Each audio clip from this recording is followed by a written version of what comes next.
เสียลงปาง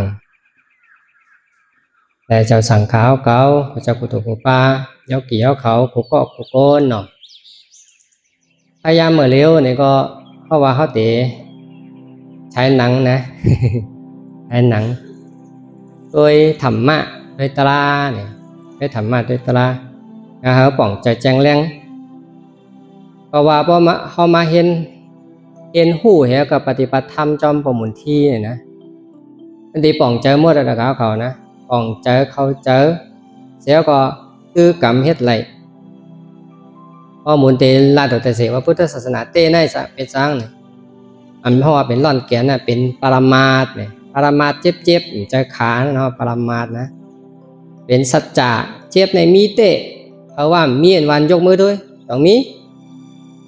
มีเตะนะเตะนั่นน่ะสัจจะเตะเป็นสัมมาทิฏฐิเพราะมีสัมมาทิฏฐิจังหันว่าเจ็บใจเก่าเพราะมีสัมมาทิฏฐิก็มีสังหันเจ็บก็เป็นเก่าเนี่ยเปิงกันนะเป็นอนัตตาเป็นอนัตตามีสังเป็นอนัตตาแพงพองยกเกี่ยวเขาต้องมี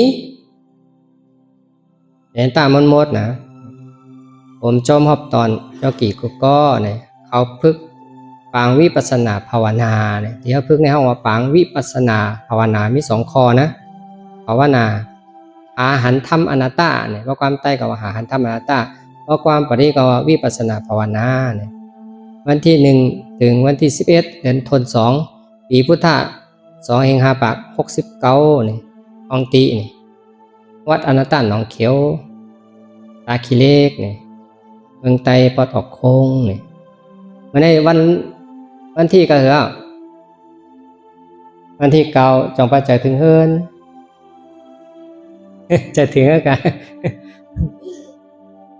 ทำไรเมื่อวันไหนแต่นะนางอนัตตาทั้ง2 วันก็ไรเมื่อที่ปั่นขวามือนั่นตั้งอันนี้ยามมือยกเกี่ยวเขานางตะลายอย่างนั้นนางตัวนี้นิ่มในถ่ายหางไว้หางงามเข้มแบบในว่าที่พึกเป็นอริยาเนี่ยเขาพึกเนี่ยเขาเป็นอริยานะว่าที่พึกเป็นอริยาเขาว่าจุลโสตปันเนี่ยว่าจุลโสตปันว่าตึกพึกยางจูเป็นลูกอ่อนแต่เป็นก้นหลงเนี่ยลูกอ่อนจุลาแปลว่าลูกอ่อนเพราะเป็นก้นหลงเป็นโสตปันวัดอนัตตาหนองเขียวเนี่ยเป็นตาขี้เล็กอันนี้เรามาวิษณุนะในเจ้าผู้หลงปังสัพพนาภิกขุประมาณนั่งปันแทงเจ้าตะขาวเขากุวันเนี่ยทำเจ้าชาโน้นเนี่ยเนาะประมาณนั่งเป็นแทงเจ้ายอเกี่ยวเขากุก้นได้มาตัวเนี่ยพระที่ป้อหมุนเนี่ยอันนี้เป็นถ้ำของป้อหมุนที่ว่าเข้าใจตราเสียวก็เตรียมขึ้นมากำเดียวนะทำก็ไหลใครก็หายตายก็รอดยอดก็สุดกุตาโหกวมมีเขียมจับลาบำโลกพ่วมล้อมหอมล้อมนี่ปั่นหยันใส่แรงในป้อหมุนที่เมื่อกูบอกเนี่ยก่อนที่เข้าใจตราเนี่ยป้อหมุนที่เนี่ยเป็นคนข้อคนตรงคนยอมได้กินยาแต่เสียผ่าท้องยามอะไรเสียงยาก็กว่าหาห้องยาที่ทิกนี่หรือว่ามาเข้าใจทำมาไหนมันได้เข้าห้องยานะมันได้กินยาจังจำเป็นว่าทำก็อะไรใครก็หายบอกว่าย่อกาก็มดกว่าอะไรก็มดหัวมันหายหมดเนี่ยพอมาเห็นหูเนี่ยพุทธศาสนาเนี่ยเขาถึงร่อนแกนหายถังเถิมคอทำเข้าใจมันลงแรงขึ้นมาเนี่ยอันนี้ให้เข้าใจที่ในน้ำนะแต่ก้าวกันนะที่รัดจำนะครับปัญญัติในปรมัตถ์เนี่ยมีตีเหลียวกันก้อยกามจานเดียวกันธาตุลิ้นธาตุน้ำธาตุลมธาตุไฟสุขะทุกขะวิญญาณทั้งหมดมีก็คือมี7เปิงเนี่ยห้องว่าสัตวะในความปฏิบัติก็ภูมิ7อย่าง7เปิงในจังห้องว่าสัตวะขาดเสียเปิงอันนั้นก็มีเสียอันนึงเนี่ยก็เป็นสัตวะได้ซ้ำสัตวะเนี่ยบอกว่าก็ภูอยู่ใน7ภูมิเนี่ยว่า7ภูมิมีของพ่อเนี่ยมีอปายสีภูมิมีมงคล มีเมืองผีเมืองสามมีเจ็ดมีเจ็ดตีอยู่ก็มีเจ็ดตีซ้ำอันเป็นเฮ็ดเธอเป็นสัตวะขึ้นมาก็มีเจ็ดเมียวมีเจ็ดเมียวในเจ็ดเมียวในเนี่ยตัวเขาจ่องมียกกี่ยกเขาจ่องมีถาดลิ้นถาดน้ำถาดลมถาดไฟจ่องมีสุขะทุกขะวิญญาณเจอหูจ่องมีป้อมมีก็ตายเอานะ เพราะว่าเขามีกว่านิพพานเนี่ยจะได้เห็นหูในเสียเลยว่าเอาลูกตีในเสียยันกว่าลูกตีในเสียยันกว่าเพราะว่ามีเจ็ดเบิงนั่นก็จังกว่านิพพานไรเนี่ยอัตตาสัมมาสังเนี่ยอัตตาก็อยู่ที่ไหนก็ว่าอัตตาก็ไม่ยึดกรรมเอาเจ็ดเบิงแล้วเป็นเก่าไม่หมดเข้ามาปฏิบัติวิปัสสนาก็บอกว่ามาลืบล้ำแปดอัตตาตั้งหันพิษจุ่มพิษตาลีนั่นลงไฟในห้องว่าตัวคิงของเขาเนี่ยสุขะทุกขะวิญญาณเนี่ยห้องว่าเป็นนามเนี่ยว่านะความปารีนามก็เป็นธาตุเมียวความใต้ห้องว่าเป็นเจอเนี่ยนะเขามีตัวมีเจอเนี่ยอันนี้มีตัวมีเจอเนี่ยเพราะว่ามันเข้ากับอยู่ในปัญญาอันนี้ปัญญาปิ้งหยาบแบบนั้นนะปิ้งหยาบแมวเนี่ยมีเจ็ดเมียวมาห่มจู่มีสองเมียวมีตัวในเจออยู่ในแมวเนี่ยก้นจ่องเหมือนแมวจ่องมีเจแมวเหมือนแมวมีอาจจะถูกว่าผีก็มีเหมือนแมวนะสางก็มีเหมือนแมวก็แปลว่าสัตวะอยู่ในผงแล้วก็ยาวเนี่ยเหมือนกันหมดตายเกิดหมดเฮ็ดสังแล้วตายเกิดเนี่ยธาตุลิ้นธาตุน้ำธาตุลมธาตุไฟสุขะทุกขะเนี่ยมันลายค่ายแต่เสยุดยั่งลือเศร้าสิปอกเนี่ยมันจังก็ว่าสัมสาราเนี่ยลายวายเลเตเป็นย่อมว่าสิปอกเนี่ยที่ว่าอนัตตา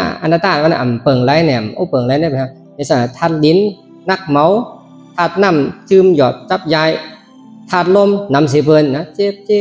เนี่ยอันนี้นำเสียเพิ่นเจ็บต้องตอดคุณไม่มีธาตุไฟไม้กัดเสื้อสามน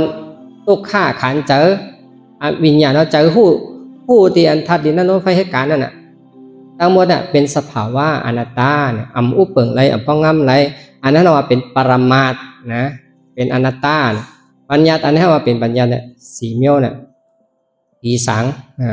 งานลายติริสารพิตาสุรเกตว่าบ้าก็เหมือนกันได้ก้อยเก่านะอันนั้นว่าปัญญาแต่ปิ้งหยาเนี่ยเที่ยวหลูเนี่ยเขาขันถากุวันกุวันปิ้งหยาแล้วก็อนัตตาเนี่ยเป็นสารเนี่ยเป็นปรมาตเพราะว่าเขาหูจักปรมาตเนี่ยเขาเตะหูจักปัญญาจอมเพราะว่าหูปัญญาปิ้งหยาก้อยเนี่ยเขาเตะหูเจอเขาเจอว่าเขาเจอปรมาตเขาเจอปิ้งหยาเนี่ยเขาก็หูมาเจ็บเลยคนยิงคนใจแมวกล่ำแมวหลังเขาหูมาหมดเขาอยู่ที่ปัญญาแล้วก็หูจักปัญญาด้วยกับหูเขาถึงปรมาตจงไรว่าเขาแต่เลยมาเห็นหูธรรมะตราภาพเป็นเจ้าเสียแลเนี่ยเขาจังไกมาพึกหันปรมาตเนี่ยก็หันปรมาตเนี่ยมันก็เตรียมติดเจอปิ้งหยาบติดเจอปัญญาเจ้าก็ปัญญานั่นมันเป็นชาเนี่ยมันเป็นอันห้องต่างเอาไว้เป็นเรียนเอาไว้แมวเต้ๆก็มีนะคนเต้ๆก็มีผีเต้ๆก็มีสางเต้ๆก็มีไอ้สังหลายซ้ำมีเนี่ยมีธาตุดินธาตุน้ำธาตุลมธาตุไฟสุขะทุกขะวิญญาณอันเนี้ยมีเต้มีเต้จือเต้เจอเต้หมันเต้มีเต้เนี่ยอันนี้ปรมาตนะเพราะเราถึงปรมาตเนี่ยก้นมีผีมีสางมีเนี่ยแปลว่าเขาหันว่าเขาละถึงปัญญาแต่มีคนมีเต้แมวก็มีเต้ผีก็มีเต้สางก็มีเต้ไอ้กาพอมาพึกอย่างกรรมตราเนี่ยห้อมเจ้ากับด้วยปัญญาด้วยดีขานด้วยดีแขนด้วยดีตัวเขาติดด้วยตีละละเนี่ยเขาติดด้วยปีปรมาตนะปรมาตอนัตตาเนี่ยเดี๋ยวมาพึกอยู่กูวันเนี่ยโยกีเขาเนี่ยด้วยตีปัญญาท่าด้วยตีปรมาตเขาอยากด้วยตีเหรออยากด้วยตีขาตีเจ็บอยากด้วยตีเหรออยากตัวดีขาก็อยากตัวดีขาก็ตึกเป็นแมวนะอยากตัวตีเจอหู้เนี่ยตีวิญญาณ ปัญญาตอนนี้หลับลองเสียเพิ่นสุดนะเพราะเข้าใจที่ในเขาก็แกล้งกำเป็นนะพุทธเจ้าลาดว่าก้นก็อันหู้ว่าตัวคิงไหนเป็นเหมือนปกน้ำเป็นลูกอยู่ตาเสหู้ว่าตัวคิงไหนมีสภาวะเหมือนอายแหลดคือแดนตานะอายแหลดได้ว่าตัวไกลๆได้แล้วมีพวกไปกว่าก็ไปก็เข้ากับติ๊กๆเนี่ยมันเตะตัดโคหมอกลองจ้อยจับกามกุลอันเป็นของขุนตายออกแปดไหลเนี่ยกามกุลเนี่ยอันเกือกตั้งตาตั้งหูตั้งขุรังเนี่ยตัวหางเกือกอันหางลีทอมเสียงอันหางอันลีทอมเนี่ยตัดแปดเหอันนั้นว่าเป็นหมอกที่มาหยอกเขาเมาปั่นเนี่ยอะไรเป็นก็เอามาหยอกเขาเนี่ยเขาว่ามาดันหน้าเนี่ยพยามาเนี่ยนะคำไทยนะมาดันหน้าเนี่ยเพราะว่าเขาเอา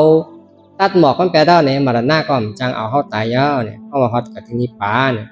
คนก็นั่นเนี่ยพุทธเจ้าละมันตีเขาถึงสภาวะตีอันขุนตายตัวย่ำหันตาวอดแปลได้นะมาดันหน้าตัวย่ำหันอ่ะเพราะฉะนั้นเมื่อปานพุทธเจ้าน่ะมีพรามก่อนหนึ่งอ่ะมันกัดแขนน่ะเพราะว่าญาติพี่น้องพากย่อเนี่ยตายแล้วเนี่ยเอาก็โขเนี่ยก็โขตีเขาตายนะเอามาวางเหี้ยมาต่อยก็โขกำไม่ก็หัวว่าเกิดที่ไหนเกิดเป็นก้นที่นั่นเกิดเป็นผีเป็นสังอะไรเนี่ยหูหมดก็ในพระเป็นเจ้าก็เอาก็โขอรหันตาเนี่ยกับปันว่ากับก็กับตอกด้วยจองตีหูนี่ตอกเนี่ยเนธรรมะปาตาเนี่ยลายว่าตอกต่อเพราะว่ามือตัวก่อนเนี่ยก็เลือดอาบยางอ่ะตอกก่อมหูอ่ะกว่าที่แล้วเนี่ยมีที่แล้วกว่าพุงแล้วพวกนี้มันหันพระเป็นเจ้าเขาหูมันกว่าที่แล้วเนี่ยก็ในใครหูก็มาเห็นหูที่พระเป็นเจ้าเพราะว่าตีเห็นหูไหนตีไรนุ่งเหลืองเนี่ยต่อเพราะว่าพระเป็นเจ้าสอนสัจจะสี่ยอดมาพึกอย่างกรรมเหมือนเจ้าเขาเนี่ยก็ตกเป็นอารันตาในกำเนิดมันก็ตกทีแล้ว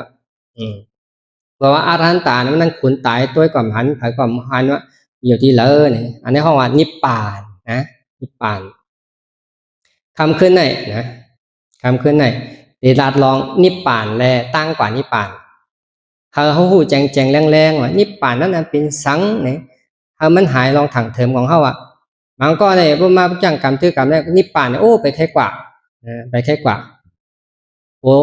ทางว่านิพพานนั้นตายเนี่ยที่เตงนิพพานนั้นมันเจอตายนะไผ่ปุ้นตายเป็นนิพพานเนี่ยมันตายนิพพานเนี่ยมันจะว่าเขาตายแล้วจังไกลไล่ไหนก็มันเจอนะมันตื่นว่าไล่เมื่อเขาแทบอัตตาออกขาดพิษออกที่จะเขามันตื่นเป็นนิพพานกัดเย็นนั่นคำเดียวยาวเนี่ยคำนี้ตอนตาเตถึงนิพพานนั้นตั้งกว่ามันเป็นสังตีกว่าตั้งเลยเนี่ยเมื่อในเขามาถ่อมจริงแรงหน่อยพอเข้าหมอเนี่ยก็กำไรเข้าหมอกว่านิพพานกว่าขึ้นวันมันจนถึงมันจนถึงเหมือนเจ้าหน้าเข้ามาวัดนาตาหนองเขียวเนี่ยโยกี่เขามันก็ลูกตั้งมึงไตปอจันมึงเก่งตุงเมื่อลูกตั้งเมษายมาหลายทีหลายตั้งเนาะเพราะว่าเขามีตั้งเข้าใจนี่พอมาถึงไรนะมาถึงไรนิพพานก็เหมือนกันเปิงทางกันอ่ะเพราะคุณจักตั้งกว่ามันเสียเนี่ยกว่าถูกเมียนกว่าติ๊กยังลือมันถึงเหมือนกันนะอะไรแหละฮะก็จะ2 เมลเนาะครับนี่นะถามว่านิพพานเป็นอีสังเนี่ยอย่างหูจักนิพพาน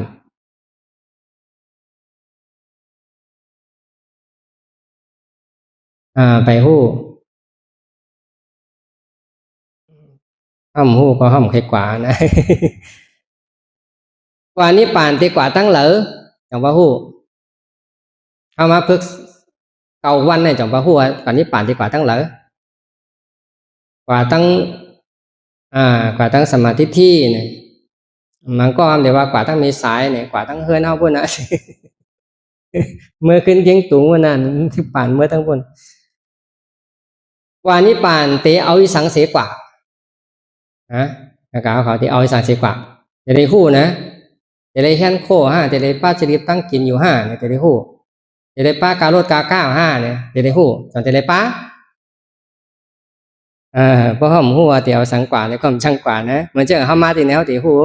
อะไรมีกาโรดกากาอะไรมีเสือหนาเสือที่นอนเนี่ยอันนี้ทางแค่นึงกว่าก็นี่ก็นิพพานเนี่ยที่เอาสังกว่า โอ้ทำหัวเถียวสังกว่าquả niết bàn này thì quả chóm phở nhớ kỹ khởi thì quả chóm phở quả chóm phở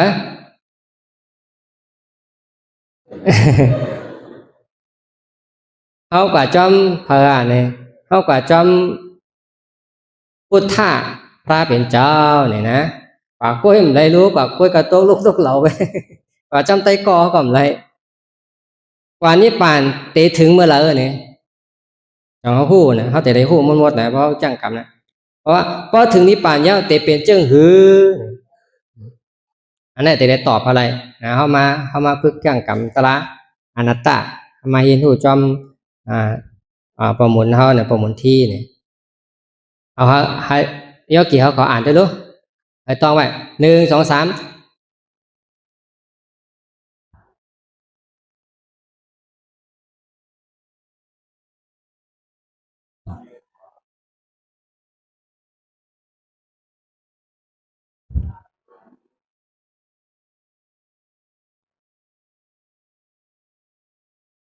โอ้จังปะใครกว่านิพพาน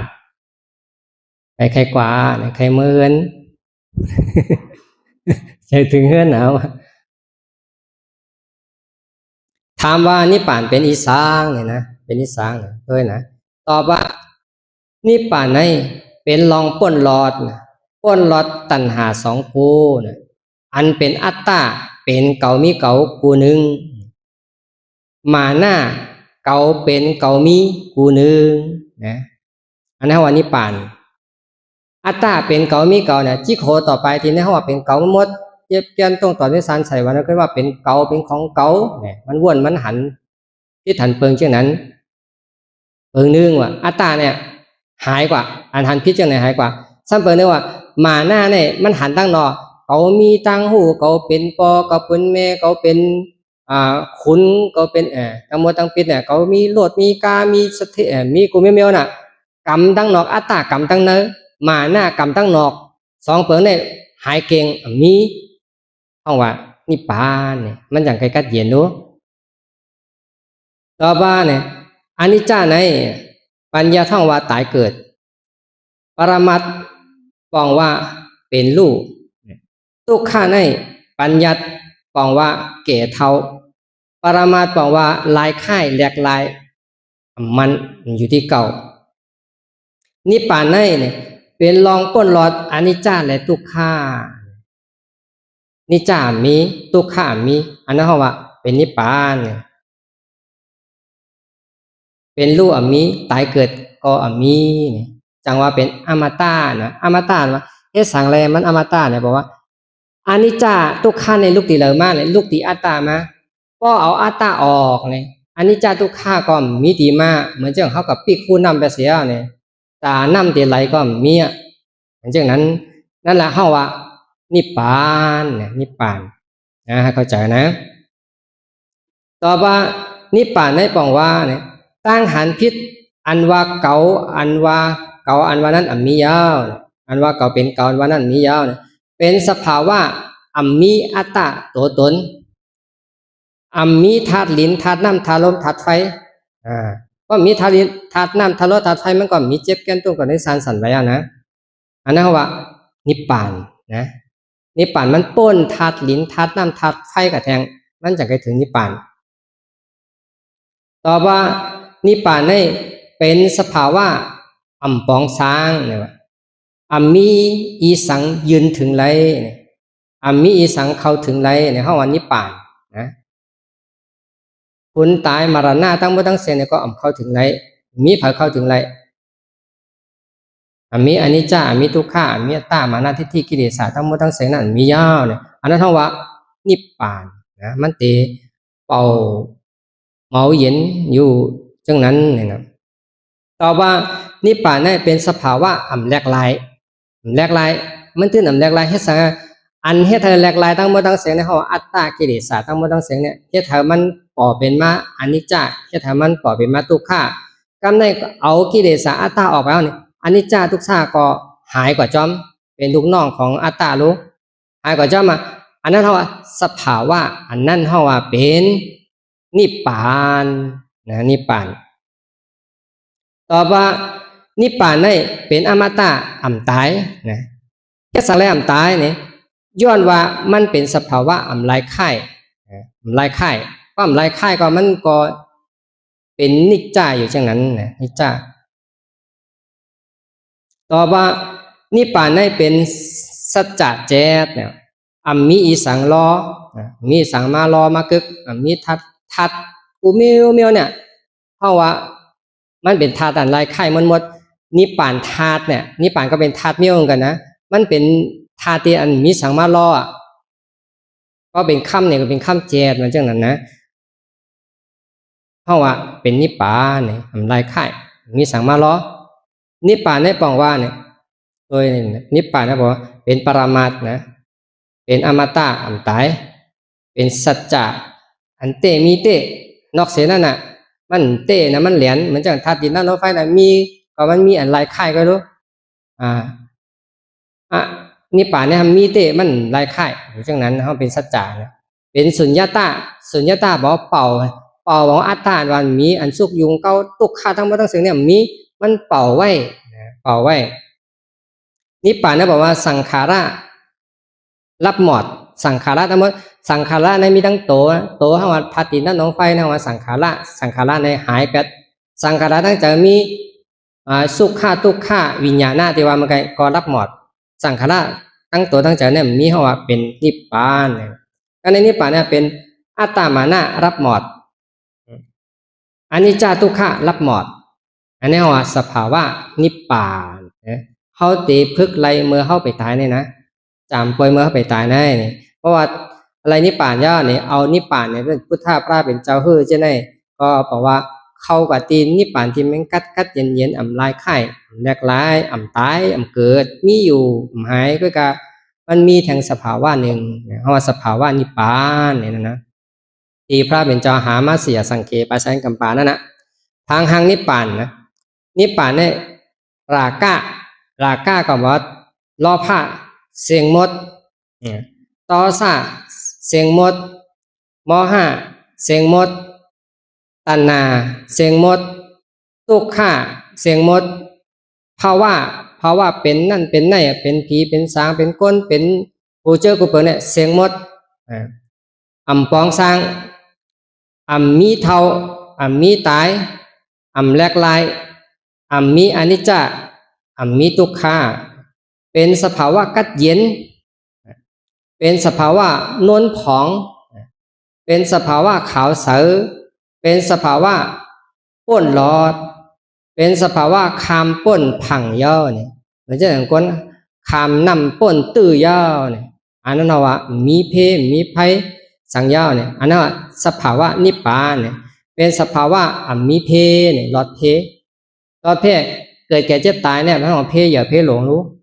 มีเพเกิดเจ็บตายลูกกิเลสมากลูกตีกิเลสอัตตามาเอาอัตตาหมดกิเลสหมดหายเอาเนี่ยเกิดแก่เจ็บตายก็มีอันนั้นว่านิพพานยันอยู่ที่เราเนี่ยอัตตากิเลสทั้งหมดรับหมดที่เรานิพพานก็ปอพุทธเกิดขึ้นมาที่นั้นเจ้าลูกเหนือผ้าเหนือบอกมานะเพราะว่าอัตตากิเลสตึกมีอยู่ในนิพพานมันคือหนึ่งมีเป็นเช่นนั้นนะอันนี้นิพพานเนี่ยอัตถกาเขาหู้โยกีเขาหู้เพราะว่าเขาไปกว่านิพพานเนี่ยก็บนเมื่อถามนิพพานที่กว่านิพพานเป็นชื่อเหือก็หู้เหมือนกันนะ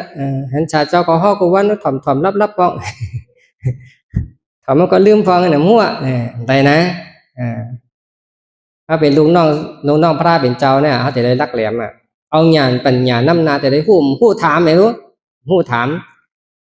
ใจกันต้องผมต้องมดก็ใจกันต้องไว้นะมันเมื่อวันนี้ถามเขาว่านิพพานแน่กว่าอนัตตาแน่กว่านิพพานนะ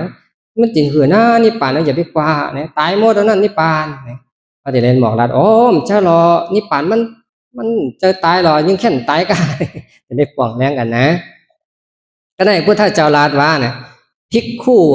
เนี่ยภิกขุเนี่ยความตายเขาว่าก็ภูหันเพอันตายเกิดอันเตมาตั้งนานก็ว่าตัวเขาเนี่ยยังหันว่าตั้งนานแล้วติดทบเพตาย แก่เท่าเจ็บตายเนี่ยเขาติญาเพเนี่ยเขาหู้หันจังนั้นเนี่ยหันเนี่ยก็หู้หันว่าเพศเนี่ยเขาติทบเพศตั้งนานจังนั้นเพราะหู้หันจังนั้นบอกเขาเป็นภิกขุนะเพราะว่าเขาตั้งไปหู้เนี่ยเหมือนจังเป็ดเหมือนไก่อันนี้ได้กองเปิดเอาเถือคล้องพบเนี่ยก็ต้องกินเขากินอาหารแล้วตั้งกินนะอันนั้นก็มันจะเป็นภิกขุนะเขาบอกหู้ว่าตายเป็นซึ่งหือเนี่ยสภาวะนั่นมีอยู่เนี่ยว่าถ้าเขาโยกีเขานะถ่อมด้วยดีๆนะสภาวะนั่นมีอยู่ในสภาวะนั่นว่ามีลิ้นมีน้ำมีลมมีไฟมีอากาสานัญจายตนะบอกว่ามีอากาศมีวิญญาณนัญจายตนะมีวิญญาณมีอาจินจัญญตนะมีจันนะมีเนวสัญญานาสัญญาจนะมีต้องก็จะต้องก็จะเป็นจันกันนะมีนะพ้นหลอดเสเนี่ยมีในโลกาเนี่ย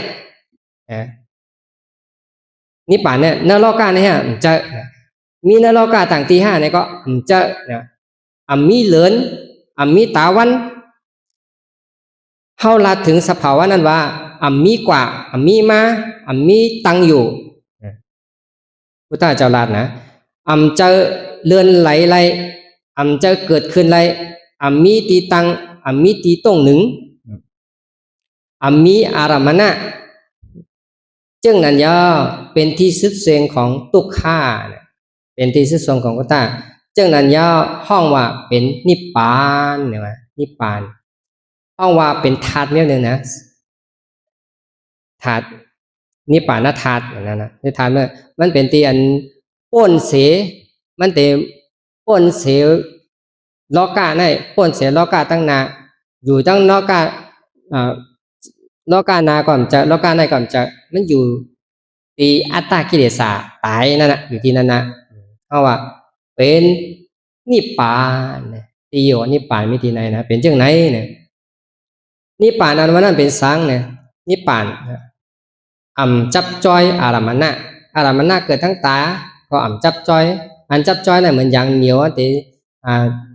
จับเอาอันเกี่ยวก็จับเอาอันเกี่ยวก็มันแต่เลียดออกอะไรมีนะนิพพานเนี่ยพ้นเสียอนิจจทุกขะเป็นอมตะยันเสือแรงปังกัดเย็นมิติแตกกวางมิติเติกเนี่ยว่าคนผีสังทั้งหลายเอานิพพานกว่าตั้งนำทั้งหลายเสียอะไรว่านิพพานนั่นเต็มปิ๊กยาวในก็มีนะมีปองสังเป่ามีอัตตาจืนปังขาวเสือเนี่ยแรงเสือเนี่ยตาโดแรงหังโตเก่าตาโดแรงตาวันแรงเดือนสังเนี่ยแรงหังมันกล้วยเนี่ยเขาว่านิพพานเนี่ยนิพพานถามว่านิพพาน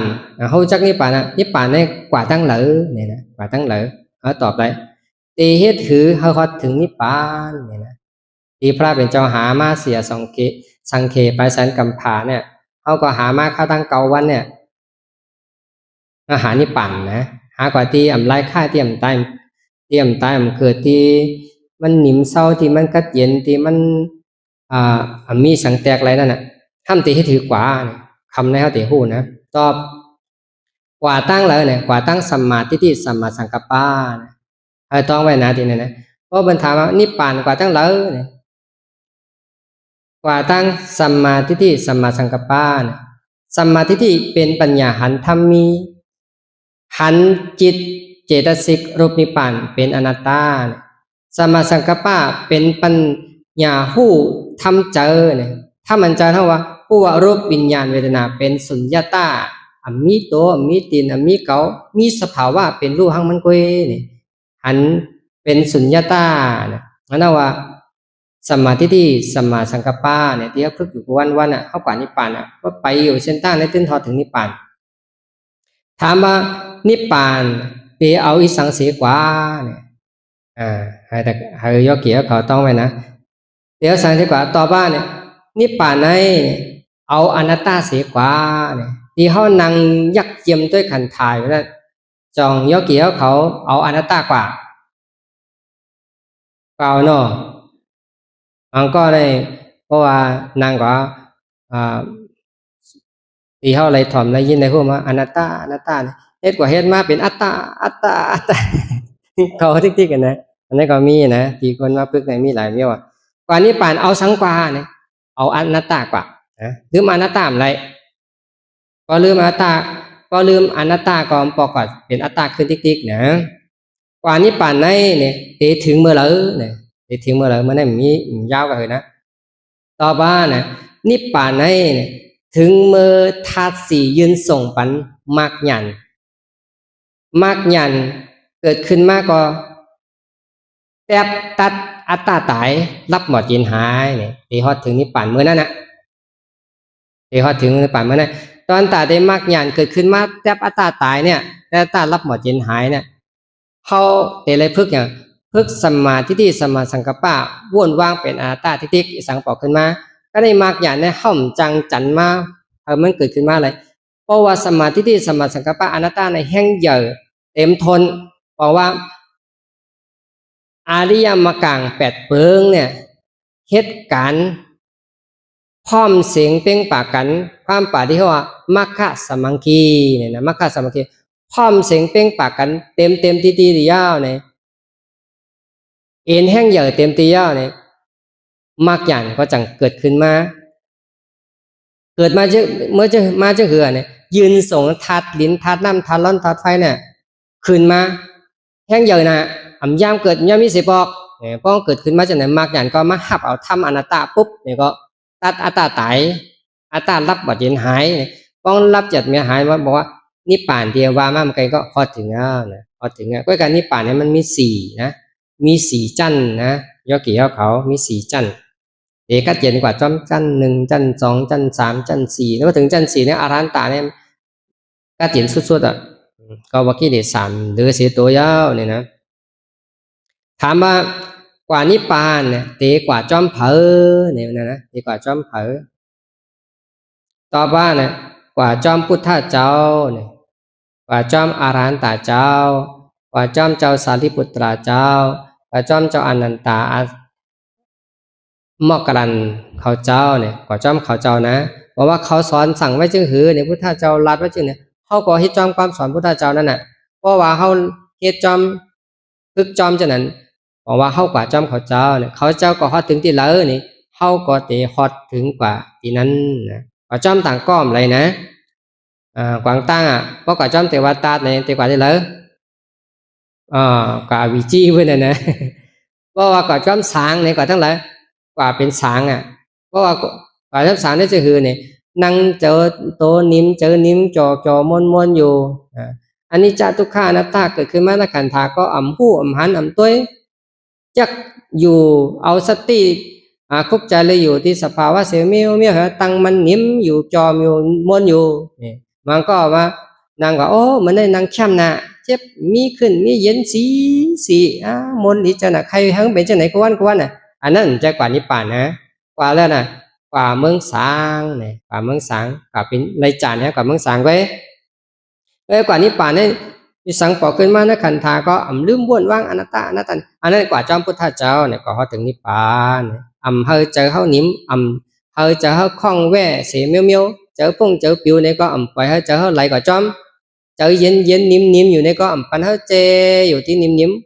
อ้วนว่าอ๋อเจนนิ่มอยู่ก็ว่าอะไรเป็นสภาวะห้างมันอนัตตาเนี่ยอุปเปิงไรเนี่ยอ้วนอยู่เฮ็ดเนี่ยอยู่ที่ก็บอกว่ากว่าจอมพุทธเจ้าเนี่ยนะถามว่าเนี่ยเผอเป็นก็กว่านิพพานอันนี้ก็ลำลองนะเผอเป็นก็กว่านิพพานต่อว่าก้นก็อันแพ้เตือนปัญญาสมาธิที่สมาสังกัปปะก้นก็นัญญาเนี่ยเป็นก้นกว่านิพพานเนี่ยต่างก็ความไรนะความไรพอพุทธเจ้ารัดไว้ในปรินิพพานสุตตะนั่นว่าเพราะว่าคนยังหู้เสียแลตื้อกำจอมมากังแปดเพิงอยู่ในลอก้าในตื่นว่าวางเป่าอรหันตาเนี่ยบอกว่าอรหันตาเนี่ยที่มีติ๊กเพราะว่าตื้อกำมากังแปดเพิงนี่อยู่ติ๊กก็นิพพานอันนั้นก็มีคนถึงติ๊กมีเป่า พังเนี่ยโลกาเนี่ยก็แต่มีอารันตาอยู่ที่ดีเนี่ยการมาแล้วเขาก็จุกมันเหี่ยวเฮ็ดจอมอยู่ก็สั่งความสอนพระเป็นเจ้านะเพราะว่าก้นก็นั่นน่ะเป็นก้นกว่านิพพานเนี่ยก้นดีกว่านิพพานนะถามว่าเผลอเป็นก็เข้าฮอดถึงนิพพานตอบว่าก็เข้าฮอดถึงนิพพานนั้นเจอผีเจอสางเจอก้นนะเป็นเจอนะเป็นเจอเขาเอามักสี่เปิงเนี่ยมักสี่เปิงได้มีสามมีซอตาปฏิมักสกัตตากามิมักอนาคามิมักอาราตามักเนี่ยมีสี่จันนะกิเลส30ตัวเนี่ยจะได้เทียบเป็นสี่กรรมนะมันจะไกลฮอดถึงนิพพานที่กัดเย็นๆที่ตอนตามโลกเฮ็ดทั้งอ่ะเพราะว่าก็ฮอดถึงอาราตามักยาวในสมาธิที่สมมาสังกัปปะก็จังเหตุการณ์นะมีเหตุการณ์นะก็ว่าการเย้าโตหลีงามยืนส่งปันมักแทบกิเลสายเย้าโตหลีงามเนี่ยสมาธิที่สมมาสังกัปปะก็กัดเย็นหาหลายเมียเหตุการณ์นะอันนั้นว่าก็ที่กว่านิพพานนะเป็นเนี่ยเป็นมักสี่เบิงเนี่ยเดียวพอเขาไวพระราสังเสมักสี่โพสีนิพพานหนึ่งเนี่ยนั่นน่ะอันนี้มักสี่อันนั้นน่ะใจเส้นนั่นน่ะใจเส้นสี่มักนั่นน่ะเอกว่านิพพานเนี่ยเขาเป็นสาวกะปกติสาวกะเนี่ยจะเลยมีแทบกิเลสสิบตัวเนี่ยแทบสี่กรรมจังไกฮอดถึงนิพพานปีมก็เย็นสุดๆน่ะนะไว้กับเพราะว่าพุทธเจ้าในกิเลส10เปิงเนี่ยแทบกำเหลียวเพราะว่าแห้งเหยื่อหนำญาณปัญญาในพระเป็นเจ้าในแห้งเหยื่อที่ได้ว่าเนี่ยเพราะเป็นเจ้าเจ้าสารีปุตตะเจ้ามอกกะลันเขาเจ้าเนี่ยปัญญาก็เป็นเจ้าปรามีเหมือนกันนะมีแห้งเหยื่อเนี่ยแทบ2กรรมกิเลสเนี่ยแทบ2กรรมก็เข้าถึงอรหันต์ตามไรเนี่ยไว้กับเฮาในซ้ำเป็นก้นอ่อนเนี่ยเป็นก้นสาวกาเนี่ยเจ้าปรามีเนี่ยเป็นก้นมีกุศลเถิกแล้วก็เกิดมาพบทบศาสนาจะได้แทบ4กรรมเนี่ยนะถามว่าเผลอเป็นก็จำปนิปาเนี่ยตอบว่าก็อันจำปนิปาในเนี่ยเจอผีเจอซ้ำเจอก้นเป็นเจอทั้งนั้นก็เป็นเจอเนี่ยเป็นซอตาปฏิโพสกตากามิโพอนาคามิโพและอาราตาโพเนี่ยเจอโพ4โพเนี่ยเป็นก็จำปนิปานนะกัดเย็นยุงเก้ามีสังมาสุกมายุงอ่ะก็เย็นอยู่เช่นนั้นซอตาปฏิโพก็กัดเย็นก็ว่าเอากิเลส3ตัวรับหมอเนี่ยสกัดนิโพก็กัดเย็นเนี่ยก้อยกะกิเลสแทง7ตัวนั้นไปตายเด็กหามันอ่อนก้อยเนี่ยอนาคามิโพนี่กัดเย็นสุดเพราะว่านี่วรณธรรมหาเปิงนั่นก็รับว่าเจนหายเจอพงเจอปิวเจอขี้เจอเงาเจอก็เมียอาราตาผลนี่คืออัดหมาหน้าทั้งหมดทั้งเสียงนี่ก็หายเก่งหมดเนี่ยว่ากัดเย็นสุดเนี่ยอันนี้โพ4โพนี่เป็นก็จำปอยนิพพานเนี่ยนะถามว่าเผอเป็นก็ห่างเฮียนตีกว่านิพพานนะห่างเฮียนตอบนะเนื้อตัวเนื้อใจในเป็นตีจู้ตุ่มของ1รูปตัวคิงเป็นตีจู้ตุ่มของธาตุ4เปิงธาตุดินธาตุน้ำเราธาตุไฟเป็นรูลายค่ายอยู่แต่เสนะ2วิญญาณเจออันหู้ธาตุ4เจ็บกันตรงตอนนี้กายสอนไว้จะไหน3เวทนาเจออันหับธาตุ4หับเจ็บหับกันเจอไหนเป็นสุขทุกข์สุขเย็นเป็นอุเบกขาเช่นไหนเนี่ยรูปวิญญาณเวทนา3เปิงในมันลายค่ายห้องว่าเป็นทุกข์ลงเนี่ยทุกข์ในลูกติลามันลูกติอัตตามากิเลสเฮง5ปากผมจู้เลยผมจู้10เนี่ยพาราเป็นอ่อนโหน้ำหน้าเนี่ยอัตตาเนี่ยบอกว่าสักกายทิฏฐินะที่ไรถ่อมยินมันเหมือนในอัตตาก็มันจะโตเนี่ยเป็นตั้งหันพิษก้อยเนี่ยเหมือนอัตตาที่ศาสนาต่างเจอเป็นเข้าใจกันเนี่ยอัตตาที่นั่นมีเนี่ยมันเป็นอนัตตาเนี่ย5เนี่ยก็อันเอาสมาธิที่หันทุกข์เอาสมาสังกัปปะวนวางอัตตาอยู่เนี่ยก็นั่นยะเป็นก็ห่างเฮียนตาตีกว่านิพพานเนี่ยโยกีเขาจงเป็นก็ห่างเฮียนกว่านิพพานห่างเฮียนอยู่เนาะอันนั้นก็ป้อมห่างเฮียนกว่านิพพานก็ห่างเฮียนมือเฮิน2 นิ้วนะถามว่าพอเราเป็นก็กว่านิพพานอันนี้ที่มากวางให้นะว่าก็อันแพเทิร์นสมาธิที่สมาสังกัปปะอยู่เนี่ยเทียบเท่าปัญญา2อันในแห่งเหยื่อเสียเนี่ยอัตตาซ้ำแห่งอ่อน ประมูลที่ลาตุตเสว่าเหมือนควายต่อกันนะควายขาวควายลำควายเผือกต่อกันนะควายเผือกก็เป็นสมาธิที่สมาสังกปะควายลำก็เป็นอัตตามานาทิฏฐินี่เขาแห้งเหยียก็มันเปะเขานั่งพึกจังกำตลาอยู่กูวันเนี่ยมันปอกควายลำเปะมันก็ควายลำควายขาวเปะเนี่ยเป็นเช่นนั้นก็เลยเพราะว่าบางอย่างเกิดขึ้นมาอัตตาก็ถูกตัดออกตายคนก็อันแพ้เตือนปัญญาสองตนให้เป็นคนก็กว่านิพพานถามว่าพอเราเป็นก็ฮอดถึงนิพพานก็อันฮอดถึงนิพพานนั้นเป็นคนก็เอาสมาธิที่เห็นหันทุกข้าสมาสังกัปปะวนวางอัตตาบางอย่างเกิดขึ้นมาตาตายเย่าก็จำเปยตั้งกัดเย็นอัมมิอัตตาคนก็นั่นเป็นก็ฮอดถึงนิพพานเนี่ยโยกีเขาเข้าใจนะถามว่าที่เหตุถือเขาฮอดถึงนิพพานเหมือนก้นก็อันรัดมาในหนึ่งอันนี้ประมูลที่เอาตัวทบเสียก่อนลาดไว้นะปับดีก็เอามาลาดนี้ยกเกี่ยวขอหนึ่งว่าตั้งใจว่าเตปฏิปัติกรรมเตวะนะเลือดไข่แห้งๆหลุบเขาปุดเนื้อเขาลานเส้นเอ็นเขาขาดเตไรมีตั้งหัตถานจังไหนเนี่ยเหมือนเช่นหนังพุทธะพระเป็นเจ้าเตจังอย่างทำลื่นสุดนั่นก็อธิษฐานจังไหนอันนี้อธิษฐานพระเป็นเจ้าอธิษฐานอ่อนอธิษฐานมามีอธิษฐาน4 ข้อสังว่าอำฮอดถึงนิพพานไหนเนี่ยตื่นเตะอ่ำถอยเนี่ยพุทธเจ้าว่าเพราะว่าอำฮอดถึงนิพพานเนี่ยก็ปล่อยให้มันลันให้มันตายอยู่แต่ตนไม่หย่อนนะย่อเนี่ยพุทธเจ้าให้เช่นนั้นนะอ่ำถอยเขาแต่ฮอดถึงนิพพานแล้วเขาแต่ได้มีแห่งอธิษฐานจังไหนเนี่ย2ลงตื้อกรรมปฏิบัติกรรมเป็น3 ตอนไว้นะ3 ตอนทับกันตอนที่1อธิษฐานปฏิบัติ7 วันเหลือ6 ชั่วโมงวันเหลือ8 ชั่วโมงเนี่ยมันนั่งก็ลูกนั่นน่ะ2 ชั่วโมงเจ็บเจ็บเพราะว่ามันเจ็บอยู่เวลา2 ชั่วโมงแล้วเนี่ยก็ยิงแค่โดยนั่งให้มันไกลกว่านั้นแทงต่อมันพอหายจากไอ้ลูกนั่นนะอันนั้นว่าปฏิบัติ7 วันเนี่ยขั้นตอนที่2เนี่ยเพราะว่าไปฮอดถึงนิพพานเฮอโตแทง7 วันไปอองไปถึงไปหันป่าหันแรงเฮอโตแทงก็คือโตแทงอธิษฐานเป็น14 วันละ10 ชั่วโมงตอนที่3เพราะว่าตื้อกรรมเจ้าหน้าเนี่ยไปฮอดถึงนิพพานเฮอโตแทงอธิษฐานปฏิบัติ21 วันละ12 ชั่วโมงเนี่ยเฮ็ดจังไหนนะในประมวลเฮ็ดมาประมวลที่ในเฮ็ดมา21 วัน21 คืนนับนอนยอมตายจื้อก็ตายอาสัก80 ปลายเนี่ยตายตื่นตายก็เฮาตายในตารางเนี่ยถ้าฐานจังนั้นน่ะจังแกเข้าใจตารางขึ้นมานะอันนี้ประมวลก็เอาตัวทบเสมาลาดมันตื่นหัดตายอันวันนี้เป็นจื้อตินั่งเฮ็ดตายคนนอนตายในน้ำหนาเนี่ยคนนั่งตายนี่เป็นเก่าเนี่ยนั่งหัน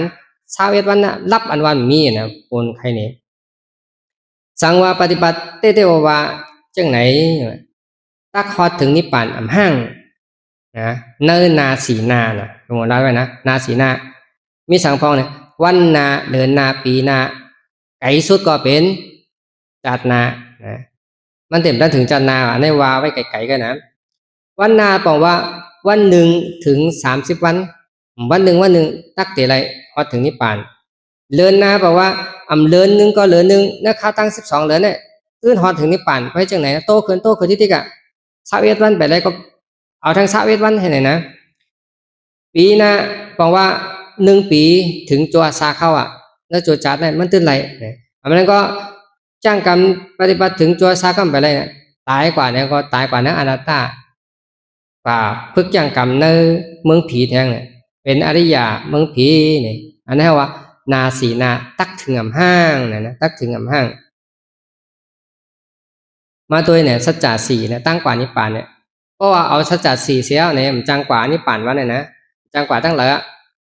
พอถึงได้1เนี่ยรูปวิญญาณเวทนา3เปิงได้เข้ามาเป็นทุกขสัจจะ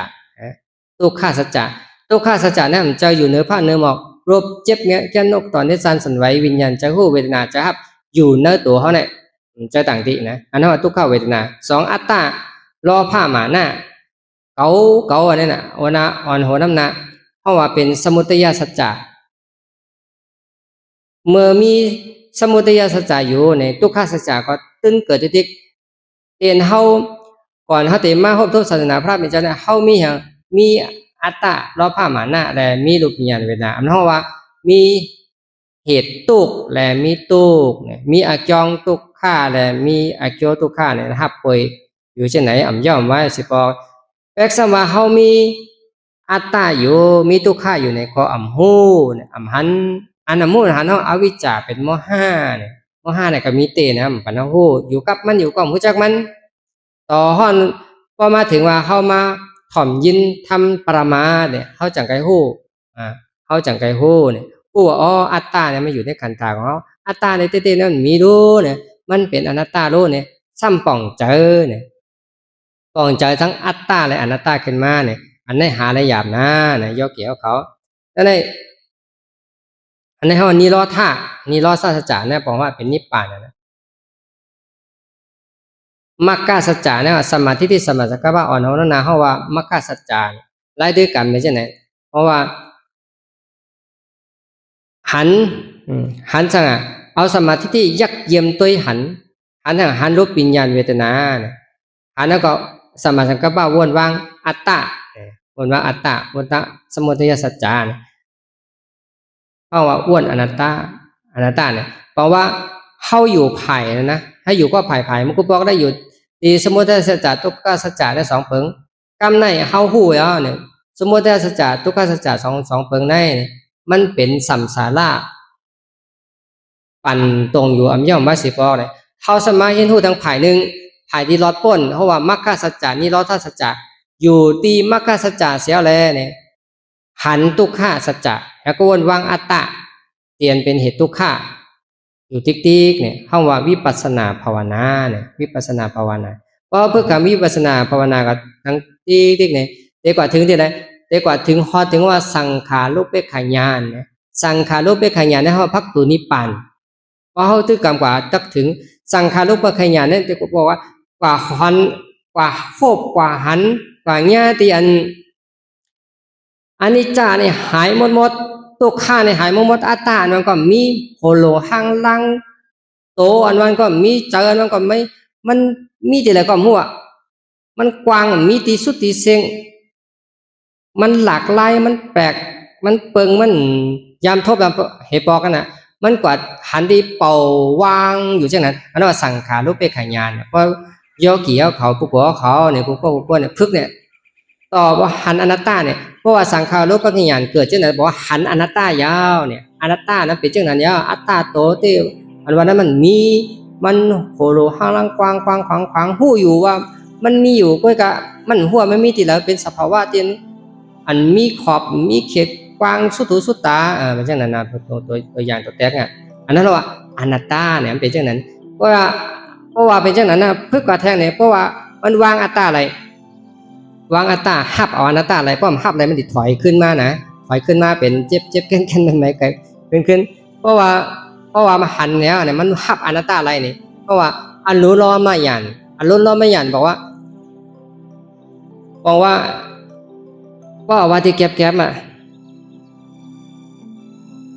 มากลางแปดเปิงเนี่ยโคมจู้กันเป็นแห้งเจอเหมือนอย่างแห้งจังเสียก็โคมจู้เป็นผ้าแล้วไผ่ผ้านักเสียก่อน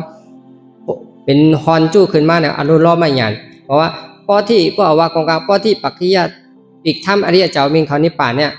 37เนี่ยมาคมเป็นผ้ามักแล้วไผ่แรมเดียวนะผ้ามักแล้วไผ่แรมเดียวเสียก็เกิดขึ้นมาพอเกิดขึ้นมาเนี่ยก็เดี๋ยวเกิดมักหยันยืนส่งที่ว่ามันกันนะยืนโสทัดลิ้นทัดน้ำลาไทยปันมักหยันก็แทบชุบอะไรนะเอาอัตตามานะที่ตกหายกว่าเนี่ยตายไปเนี่ยอัตตามานะที่เนี่ยตกหายไปแล้วตายไปแล้วเกิดแล้วเนี่ยเข้ากับถึงที่ฮอตนิพพานนะวะนะกัดเย็นๆวะนะมีสุขมีทุกข์มีเหลือไม่มีอนิจจา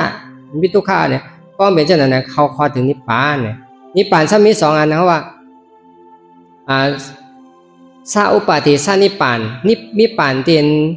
เฮาตึกมีตัวมีใจอยู่ในก็กะมีสังนะมีมักสีมีโพสีซอตาปฏิมะซอตาปฏิโพสกัดปฏิโพอนาคามิโออารัตตโพโพสีโพเนี่ยเข้ามาเป็นนิพพานเนี่ยเหมือนจังพุทธเจ้าจังอย่างหันถ้าเมื่ออายุเจ้าอะไร35เสียก็อยู่กับข้าวยาวถึง45ปีอายุ80อันนั้นเราว่าอยู่ในซาอุปาทิเสสนิพพานเนี่ยนะกัดเย็นมีเลือดมีไม้มีทุกข์มีสังมายงเจอให้มันเลือดมันมายาในกัดเย็นอุตเสเนี่ยอันนั้นว่านิพพานจังว่านิพพานวันนั้นเฮาติดไรเมื่อเฮาไปตายเพราะตายมันจังไรนะก็ได้นิพพานมี2เปิงทั้งเปิงอนุปาทิเสสนิพพานอนุปาทิเสสนิพพานเนี่ยเหมือนเจ้าหน้าพุทธเจ้าอายุเจ้า80ปีว่าหล่นทั่วหมดเนี่ย8ขันธากลนะอันเป็นทัดดินทัดน้ำตาลมทัดไฟอันมันไหลค่ายมันเจ็บแก๊สอันมันเป็นไข้เป็นหนาวอะไรจังได๋8ว่าง8เสียวอะไรเนี่ยทับเอาเจออารันตาเข้านิพพานนะเข้านิพพานอำลายค่ายเอาขันธ5เปิ้นได้กว่าจ้ามาเอาจังเอาอารันตจิตนั่นก็เนี่ยเขาก็จำป่วยกัดเย็นตีนิพพานมันอยู่อำลายค่ายมีอนิจจามีทุกขาเป็นอมตะเนี่ยกัดเย็นมีสังมายามาอยู่มาเก้าเย้าเนี่ยเพราะว่าเป็นอรหันตสติอันนั้นเพราะว่าอนุปาทิเสสนิพพานเนี่ยนิพพานเมื่อวางเมื่อก่อจ้าตั้งส่วนนิพพานที่1เนี่ยบอก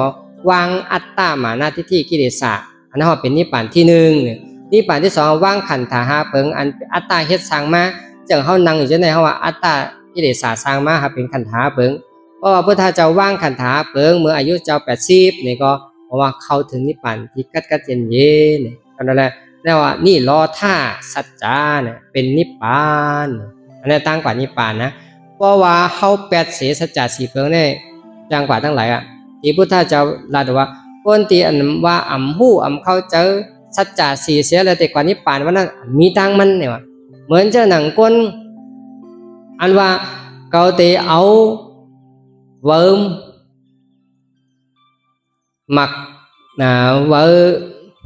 mặc khám và mặc keng ma muôn hơn nàyมันก็จังเป็นไรเนี่ยพระเป็นเจ้าลัดไว้นะก็นั่นแหละอายุกี่เขาเนี่ยเข้าใจยากมักสัจจะ4มันเพราะนั้นเข้าใจเสียมการเนี่ยฮู้ย่อว่าสัจจะ4นั้นเตอะไรเหตุการณ์เนี่ยเอาสมาธิที่สมาสังกัปปะเหตุการณ์สมาธิที่นั่นตอนตาหันหันทุกข้าเนี่ยหันทุกข้าสมาสังกัปปะตอนตาว่างเหตุทุกข้าที่เป็นอัตตามานาทิฏฐินั่นนี่พอว่างอะไรจังนั้นเนี่ยก็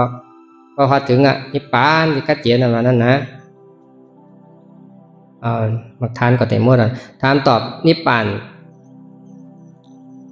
ได้เป็นสาเนี่ยนิพพานเป็นใจมีอัตตาเนี่ยใจเย็นใจมีกิเลสกว่าทั้งหลายนี่นิพพานเนี่ยกว่าทั้งสมาธิที่สมาสังกัปปะเอาสังกว่าเนี่ยเอาอนัตตากว่านิพพานที่ก็จอมเผาเนี่ยก็จอมพุทธเจ้าเนี่ยกว่านิพพานที่ถึงเมื่อไรถึงเมื่อมากอย่างเกิดขึ้นมาตัดอัตตาตายเนี่ยถึงนิพพานจะเป็นคือนี้มีหยันแจงแรงลายค่ายป้นอนิจจาป้นทุกข้ากัดเย็นตัวเจอมิติแตกอันนั้นว่านิพพานนะพอมูลที่เนี่ยสอนไปปอดว่าคอมเอให้เขาเจอลีก็เข้าใจให้ถามเนี่ยก็เข้าใจยาวจังกำน้ำอย่าเปียโกมันน้ำเนี่ย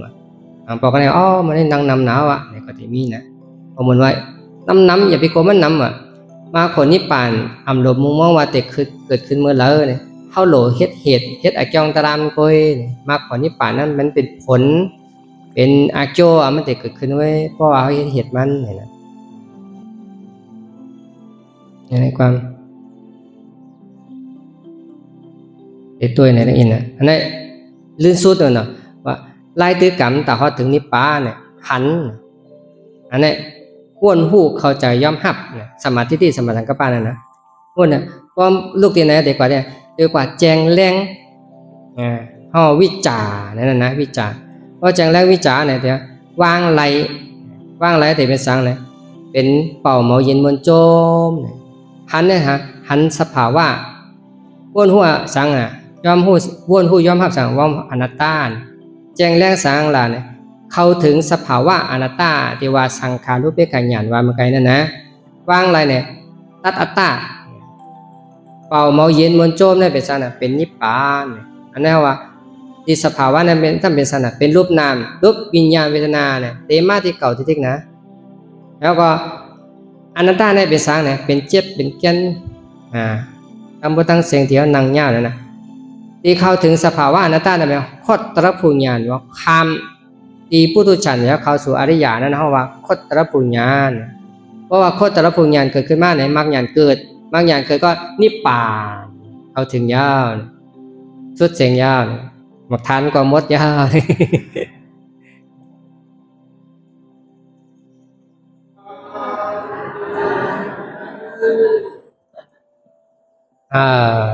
เรียมีพาราเข้าใจถามเข้าใจอยู่เนาะที่เข้าใจเนี่ยบอกว่าใครเมื่อนอนในเข้าใจกะเพราะว่าเต็มเข้าใจในก็เป็นเต็มเมื่อนอนนั่นไงว่าเข้าใจก็เลียเนาะเลียก็ว่าเขามาเห็นผู้เขารักรู้เขามีปัญญาเขาตื้อกรรมปัญญาน้ำนาเนี่ยก็จะได้ผู้จะได้เข้าใจเขาแจ้งแรงเสียก็hơi mở quả hăng quay lại này nè hơi mở quả hăng quay lại cắm đây chọc ba mở quả hăng quay bó quảng tăng ở thang có đổ mưa và hơnอยู่ที่ไหน เพราะว่าไปมอquảนิพพานเลยนิพพานก็รู้จักดีนะมาเนี่ยนะเตี๋ยกว่าตั้งเลยเนี่ยเตี๋ยกว่าตั้งเลยมาเนี่ยป่านนิพพานได้กว่างเลย